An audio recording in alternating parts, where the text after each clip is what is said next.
welcome back to my channel. Today's video I'm doing a first impressions on this eyeshadow trio that I've got here. This is from Pacifica. It's a super powder, super natural eyeshadow trio, and it's a cream to powder finish with argan and vitamin E.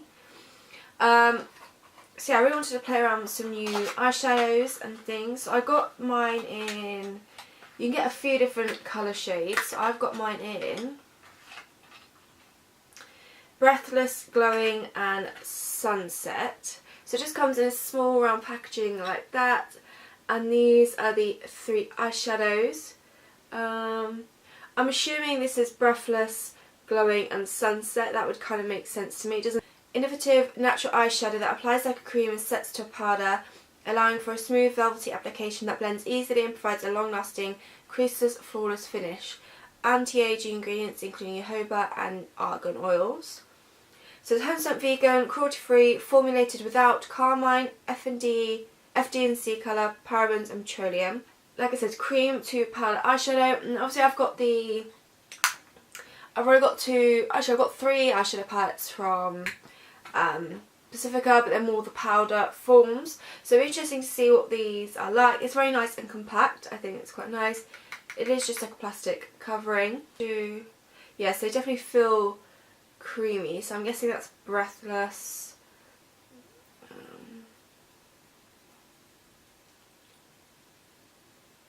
Glowing.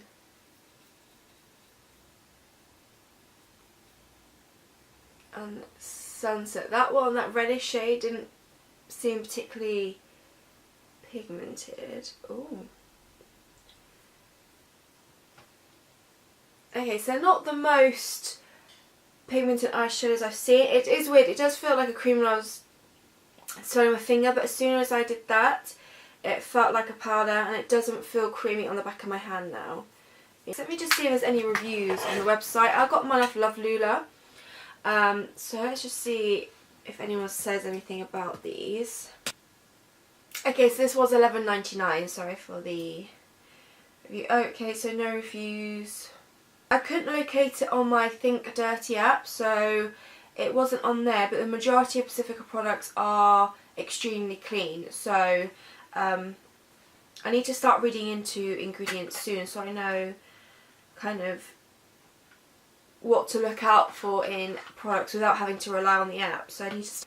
Okay, so I have actually found some reviews on the actual Pacifica website. There are some kind of mixed reviews with this, saying that the colours are really pretty, it's natural but buildable. Some are saying that it doesn't actually set and creases, and someone also recommended not to use a primer with this.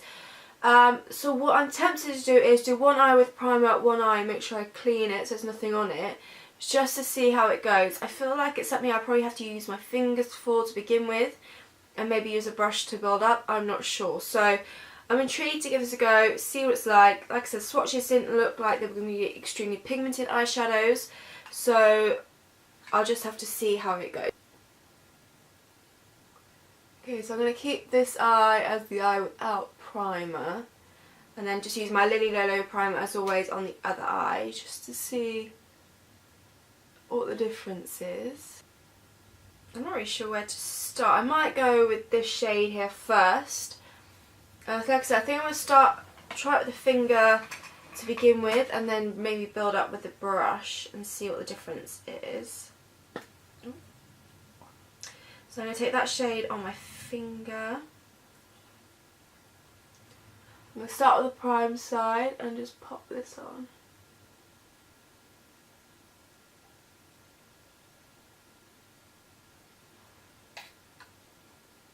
So yeah, it's given definitely a wash of colour.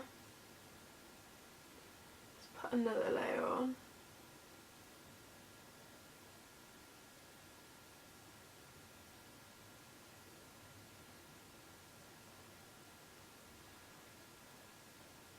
Still feels quite tacky with the eye, but it might be because I've got eyeshadow primer on. Let's try the other eye. Or it may take a while to set actually. Oh, I feel like that went on slightly better without the eye primer in terms of pigmentation then.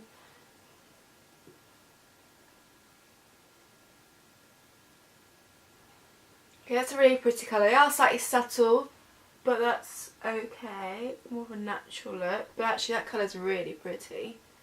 Okay, I'm going to try a brush now with a different shade. I'm going to attempt a fluffy brush first, but I feel like a flat brush might be better for this.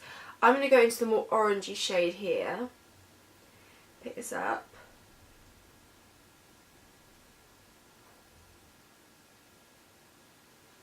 And I'll start with this side.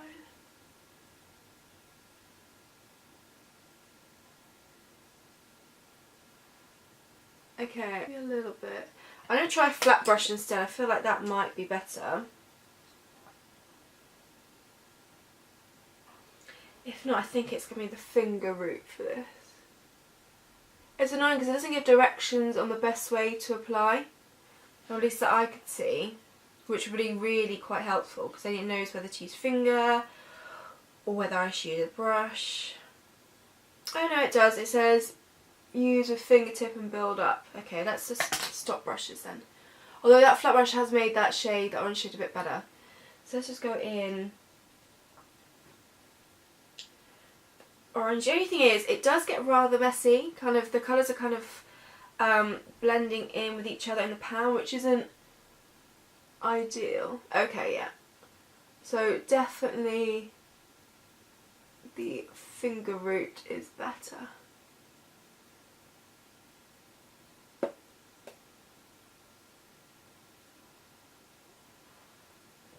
For sure. We go in with this shade here, another more red shade. Pinky red. The one that didn't look quite as impressive when swatched. And just go right on the outer corner.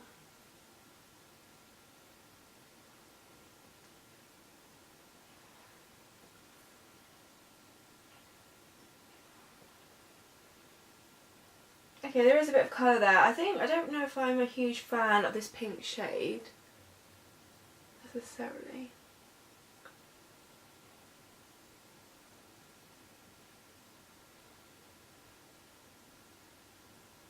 At the moment, in terms of application and blending, there doesn't seem to be much of a difference between whether it's been primed or not primed. I'm using my little finger and take the orange shade, but it is going to make it slightly trickier, I think. Or maybe not. Okay. And I have to say, the eyeshadow, it does look pretty on the eyes. I'm not going to lie, I'm not wowed by these as such. They haven't really set yet. They're still both tacky on both eyes. So the primed and unprimed side. And it is quite easy to use your fingers actually, even on the lower lash line. You can create a very simple everyday look with it. And it gives a nice kind of glossy sheen to the lids. I'm just intrigued to see how it sets and how well it lasts throughout the day. So I'm going to go ahead and apply some mascara now, the BellaIzzy mascara to my upper and lower lashes. And I can come back and see how well this lasts on the eyes. So let me just do this quickly. It still feels very tacky on the lid, so I'm a bit worried about that. Because I do get quite oily lids, so I don't know how well this is going to work for my eyes. And you can almost feel the stickiness when you blink as well. The actual colours are really pretty, and I think actually this particular colour combination is quite complementary to blue eyes. I think they look really nice. It's kind of the orangey tones and pink. Yeah, I'm just not sure how well this is going to last. Okay, so the time is... So it's almost 8 o'clock. I'll come back later and see how well it's lasted throughout the day. But so far I see no difference between the primed side and the unprimed side. Both applied the same. Both haven't set yet, the part of the eyeshadows, so we'll have to see. But yeah, I'll be back in a bit to let you know how I feel. Okay, so not much time has passed at all, not even half an hour has gone by, but I can already tell you exactly that this eyeshadow is not going to work for me. You can see it on both eyes, creasing already, especially this eye. And I just know I've got such oily eyelids, it's not going to work for me. It'll last throughout the day. I liked it. They are pretty colours. Admittedly, it didn't like wow me to begin with, but it did build up nicely. Yeah, you only had to use, you can only use your fingers really. Even a flat brush didn't pick up particularly well. I think I prefer the powder eyeshadows, so like the Solar Palette, the Supernatural, the Lighten Palette, or whatever they're called. I think I like those ones better because at least you can build them up. They're more colourful and stuff like that. I just don't think these are going to work or last well throughout the day. So unfortunately, as much as I enjoy trying these out, I don't think this is going to work for me. Maybe if someone has really dry eyelids, go for it, but I, like I said, got quite oily eyelids, so I just don't think, unless it's set, but it still hasn't set, I can feel it still tacky on the lids, still sticky when I like blink and stuff like that, so I just know it's not going to work for me, unfortunately. So that is this video complete. I hope you enjoyed and found it helpful in some ways. Let me know your kind of favourite Clean Beauty eyeshadows down below. I did see Honeybee Gardens eyeshadow palettes and they look quite cool. If any of you have tried them, let me know your thoughts down below. But yeah, but I hope you've enjoyed. Thank you for watching and I'll see you in my next video.